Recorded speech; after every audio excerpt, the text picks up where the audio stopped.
Hey everybody, I'm hoping I'm live. I'm waiting for my video to pop up here. If you could, someone let me know in the chat if you can see me.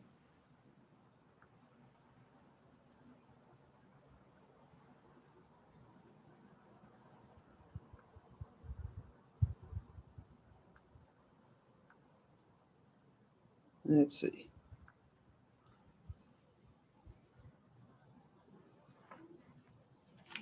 There we go. There's the problem.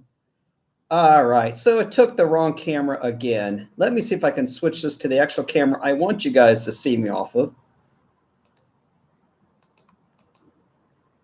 Oh, I don't think it's going to let me do it midstream. So I programmed this thing to take my nice camera sitting up here, not the one down here by the keyboard. Sorry about that, guys. Yeah, it's not going to let me change my camera in the middle of a. Wait, what's this? Nope, that's not going to do it. Okay, guess I got work to do to figure out how the cameras to work when I switch them over. All right, so anyhow, guys, let's see. Good, we're getting some people to jump on. So, again, sorry I got to look down at you. I've literally had this thing hooked up, ready to go. So, a few things here before I start taking any questions you guys have. I just want to share with you guys some neat thought-provoking comments I've been getting over the last few months, both here on YouTube, but also on Instagram. And it actually comes from people wanting some help developing their stock photography portfolio. And what was really neat about it is that I could tell they're coming from some developing countries. I've always been very transparent with everybody that raise this up here.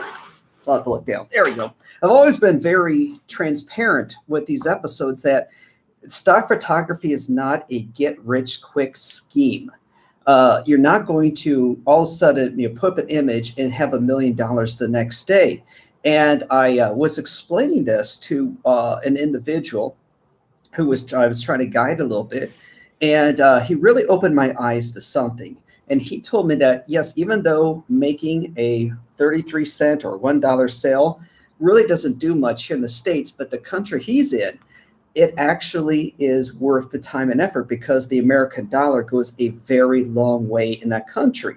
So that was really kind of an eye-opener as to the potential of what stock photography can do for people. It actually does make a real difference in their income. Now, they also asked me things like, can they do it with a cell phone? And yes, you absolutely can take stock with your cell phone. But a few things to remember is that the commissions are generally not as high.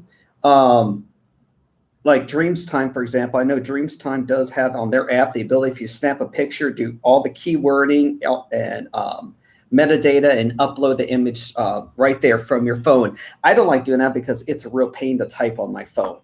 And I rarely will ever post an image I take on my phone. But if you do, don't forget, wipe this lens off before you guys do any images.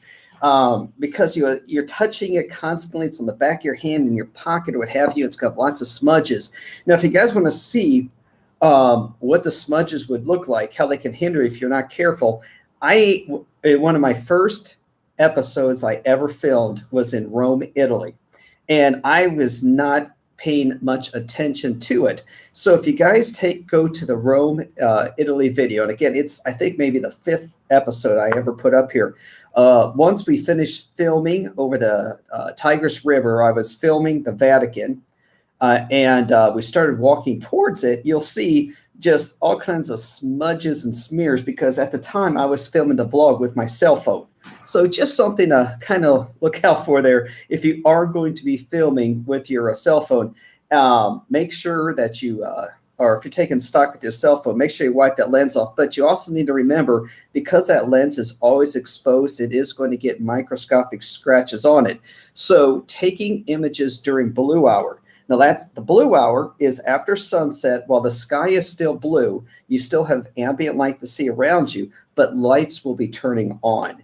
And if lights turn on, you're going to get those scratch blurs all over the place, and your images aren't going to be well accepted. Okay, so anyhow, that's what I wanted to share with you guys. I thought that was really cool. how I've got people reaching out to me on various platforms for advice on how to get their images sold. Oh, one more thing. One individual had a single view on their image. It was really excited and wondered, what does that mean? It simply means somebody was interested in your image. That means you did your title, your description, and your keywords in a way that brought it up when they did a search and they actually viewed it, but it does not mean they're going to buy it. So that's kind of the down thing about this is, yeah, you get excited, you start getting views, but nobody comes back and buys. It'll happen eventually. Okay, guys, well, I got several of you on here. What kind of questions do you have for me about today's episode?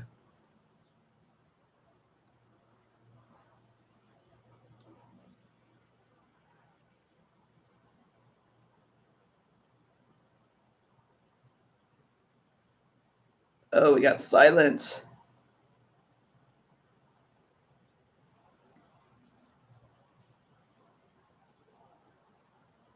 Well, while I'm waiting for somebody to type, let me show you guys something. I'm going to turn around here. And, oh, it's a little glared out there, isn't it? Hang on.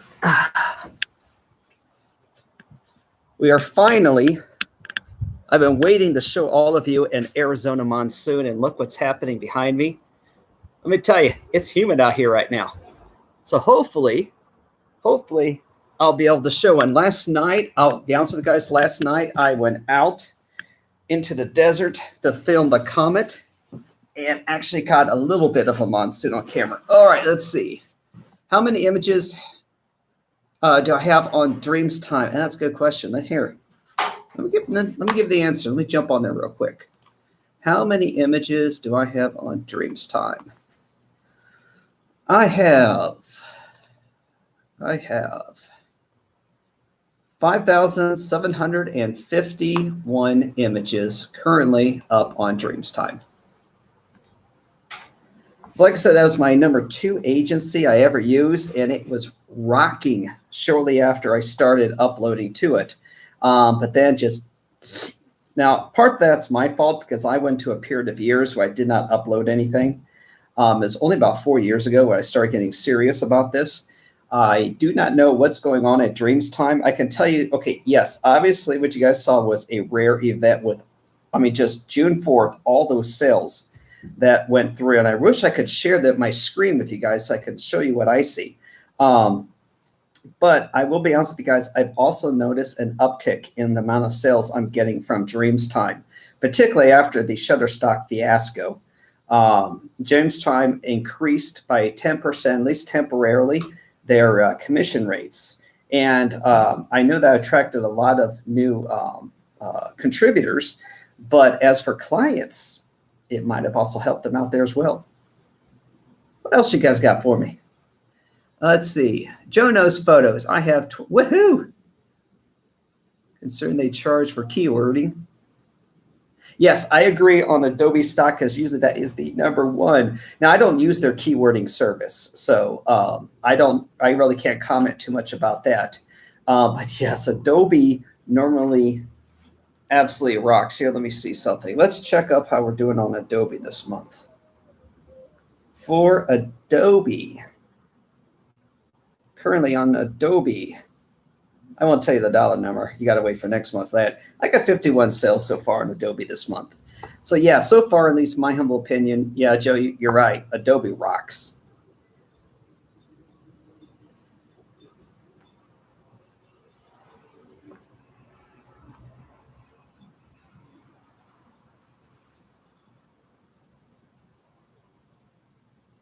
Yeah, sorry if I'm going to start sweating out here, you guys, but this is rare. We have humidity right now.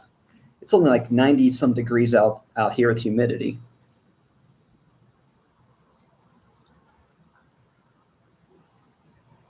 Well, just so I have some idea, where are y'all from? Obviously, you guys know I'm from Phoenix.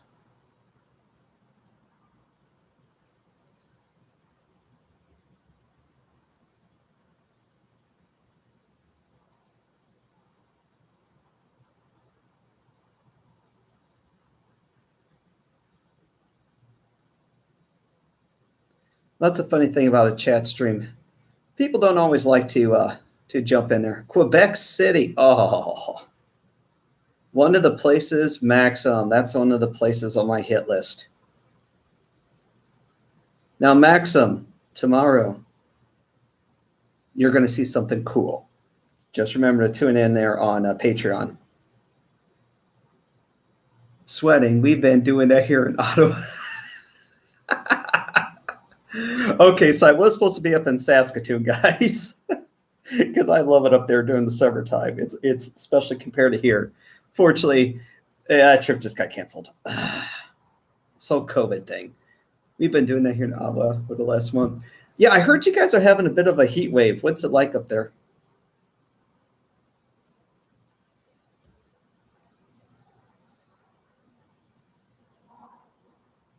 Glendale, no, what?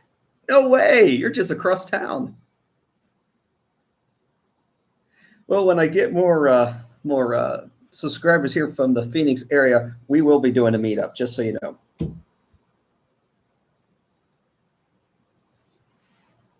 Yeah, Max just promised me you won't tell anybody, at least not till after the 10th.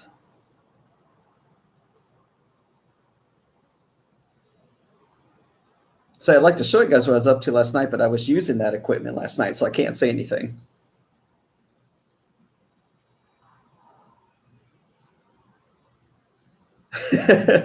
Okay, Joe, just so you know, we'll go by list. I'll probably be showing you guys.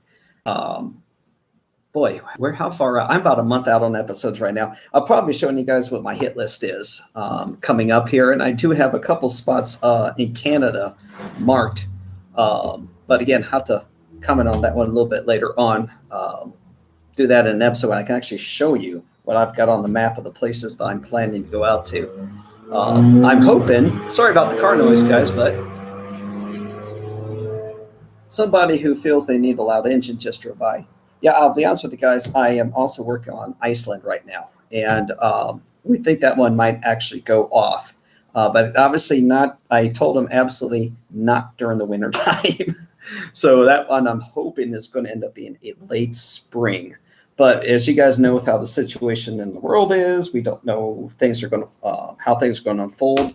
Like I said, I was supposed to be up in Canada here this next month, but we just had to kind of nix that whole thing. Something about being an American, they won't let me in right now. All right.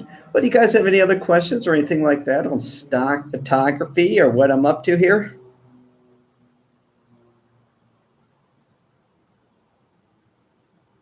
So I got to do an unnecessarily long pause because the stream between me talking and the chat sometimes is a little off.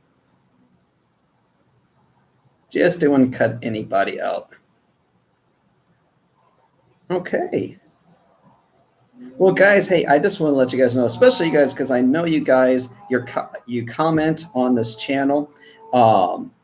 You guys show up in this live streams. That really means a lot to me. That I'm producing work that you guys all enjoy. Please don't hesitate. Oh, did you disable your Shutterstock? Okay, Joe, I am this close to minimum payout, and then absolutely, I'm not deleting because if they ever screw their heads on straight, I just have to re-enable my portfolios back up there. But I'm anticipating, well, I don't know. Will I be able to do it this month? I'm thinking about halfway through next month because let me tell you, I'm making sales, but the commissions are abysmal. But I don't want to leave any cash on their doorstep. So that's why I'm going to hold out here. And probably by mid next month, I will be at the position I can cash out, disable the account. Thank you, Maxim. I appreciate that. That was a very hard, how many months did it take me? Let's see, April, May, June. Yeah, that was 27 months. On average, it takes about 2 years, depending on where your YouTube channel's genre is. Mine is obviously travel and photography. Some people will hit 1,000 subscribers, and by the way, there's one more metric before the channel becomes monetized. They'll hit that 1,000 subscribers in just a few days. But I'll be honest with you, I'm not willing to, ram my head into a brick wall or drive into a lake or some other stupid garbage to try and get subscribers. I like having quality content if I can help it. So it was well worth the effort. And since I mentioned it, the other metric, one of my goals before I retire from the military was to have this channel monetized. Trust me, I think I'll be able to buy a cup of coffee a month off of what I make from YouTube. It's just one of those arbitrary things. 1,000 subscribers and 4,000 hours of watch time over the past 365 days. And hang on here. I don't want to disrupt that live stream channel. Hang on, don't want to kick myself off. I can't switch over to right now. I can tell you minutes wise, that's 240,000 minutes. We're at 211,000 right now. So I'm projecting probably about August, and I'll keep the commercials down to a minimum, probably just the ones that fire off at the start. But yeah, that has been a very long, painful battle to get to this particular level. So keep my fingers crossed. I'm kind of treating it like an experiment, because what I've read, the 90% of non-monetized YouTube channels have to share 7% of YouTube's traffic. So it's very difficult.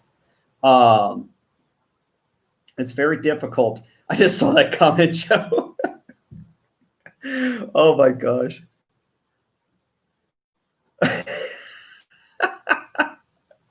I'm not going to go to cheap tricks like that. Oh, I totally forgot what I was saying there. Oh my God. Oh my God, what was I saying? Congratulations, Joe. You just messed me up.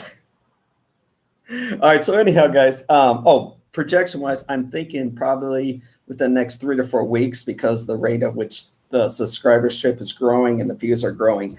But when I pass that mark, I'm going to watch it and see how the uptick in traffic goes, because I think at that point you share about 25% of the traffic. But anyhow, it's just a weird way how the YouTube algorithm works. I really don't know how the thing works, but it's how they divvy it up, because YouTube really has no vested interest in displaying anybody's content unless it has a commercial on it, where YouTube makes like 99% of the money from it. But anyhow, that's just an arbitrary little requirement before I can hit that retirement button on the military. I hit 22 years here in just a few months. So I am definitely ready to get out. But my people I work with just asked me, I just finished up another project for them, and they asked me to do another one. Ugh.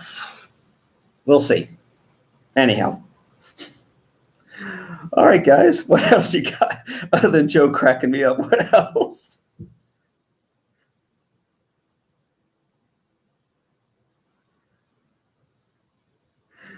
All right. All right, guys. Well, hey, again, thank you all so much for spending this time with me. I appreciate it. Hey, sorry, one more thing. That you guys are going to notice in the next month, 2 of my episodes, one is over an hour long.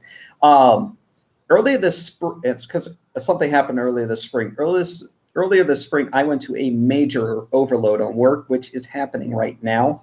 And I had to drop to 1 episode a month, or 1 episode a week. And I really like that, how that turned out. So what you guys are going to see is the adventure from Glacier National Park, but I'm putting all the episodes together into one. Over 90% of my subscribers on this channel came after I posted that one. So I think that might be Monday's episode. I'm not certain. So grab some popcorn for that one. It's a long one. And then I did one other for August from Spain. And I'm hoping that I'll be past this very heavy workload I'm under right now. I can easily go back to my normal 2 episodes a week. But so you guys might, if you guys have seen either the Glacier or the Spain episodes, might be boring one for you guys to watch, but if not, like I say, grab some popcorn, because especially that's one from Spain. Gosh, I miss Spain. But anyhow, okay, I'm done talking.